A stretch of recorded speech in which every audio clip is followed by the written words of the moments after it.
साहूकार रहता था, जिसके घर में अन्न, वस्त्र और धन किसी की कोई कमी नहीं थी। परंतु उसकी स्त्री बहुत ही कृपण थी, किसी भी भिक्षार्थी को कुछ नहीं देती, सारा दिन घर के कामकाज में लगी रहती। एक समय एक साधु महात्मा बृहस्पतिवार के दिन उसके द्वार पर आए और भिक्षा की याचना की। स्त्री उस समय घर के आंगन को लीप रही थी।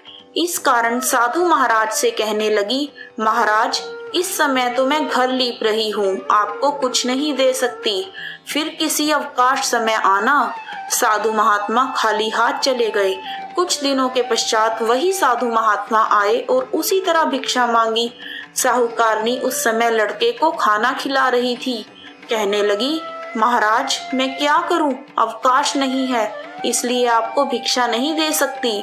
तीसरी बार महात्मा आए तो उसने उन्हें उसी तरह टालना चाहा, परंतु महात्मा जी कहने लगे, यदि तुमको बिल्कुल ही अवकाश हो जाए तो क्या तुम मुझको दोगी? साहूकारनी कहने लगी कि हाँ महाराज, यदि ऐसा हो जाए तो आपकी बड़ी कृपा होगी। साधु महाराज कहने लगे, अच्छा, मैं एक उपाय बताता हूँ। तुम बृहस्पतिवार के दिन सूर्योदय के बाद उठो और सारे घर में झाड़ू लगाकर कूड़ा एक कोने में जमा करके रख दो। घर में चौका इत्यादि मत लगाओ। फिर स्नान आदि करके घर वालों से कह दो कि उस दिन सब हजामत अवश्य बनवाएं। रसोई बनाकर चूल्हे के पीछे रखा करो, सामने कभी मत रखो। सायंकाल को अंधेरा होने के बाद दीपक जलाओ तथा बृहस्पतिवार को पीले वस्त्र मत धारण करो, ना ही पीले रंग की चीजों का भोजन करो। यदि ऐसा करोगे तो तुमको घर का कोई काम ही नहीं करना पड़ेगा। साहूकारनी ने ऐसा ही किया। बृहस्पतिवार को दिन चढ़े उठी, झाड़ू लगाकर कूड़े को घर के एक कोने में जमा करके रख दिया। पुरुषों ने हजामत बनवाई, भोजन बनाकर चूल्हे के पीछे रखा। यह सब बृहस्पतिवारों को ऐसा ही करती रही। अब के बाद उसके घर में खाने के लिए दाना न रहा।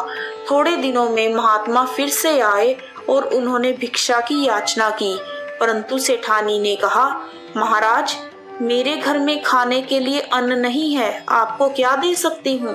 तब महात्मा ने कहा, जब तुम्हारे घर में सब कुछ था तब भी कुछ नहीं देती थी, अब पूरा पूरा अवकाश है, अब भी कुछ नहीं दे रही हो, तुम क्या चाहती हो वह कहो। तब सेठानी ने हाथ जोड़कर कहा, महाराज, अब कोई ऐसा उपाय बताओ कि मेरे घर में पहले जैसा धन धान्य हो जाए। अब मैं प्रतिज्ञा करती हूँ कि अवश्यमेव आप जैसा कहोगे वैसा ही करूँगी। तब महात्मा जी बोले, बृहस्पतिवार को प्रातःकाल उठकर स्नान आदि से निवृत्त होकर अपने घर को गौ के गोबर से लीपो तथा घर के पुरुष हजामत ना बनवाएं। भूखों को अन्न जल देती रहा करो। ठीक सायंकाल दीपक जलाओ। यदि ऐसा करोगी तो तुम्हारी सब मनोकामनाएं भगवान बृहस्पति जी की कृपा से पूर्ण होंगी। सेठानी ने ऐसा ही किया और उसके घर में धन धान्य वैसा ही हो गया जैसा पहले था। इस प्रकार भगवान बृहस्पति जी की कृपा से अनेक प्रकार के सुख भोग कर सेठानी दीर्घ काल तक जीवित रही। जय बृहस्पति देव।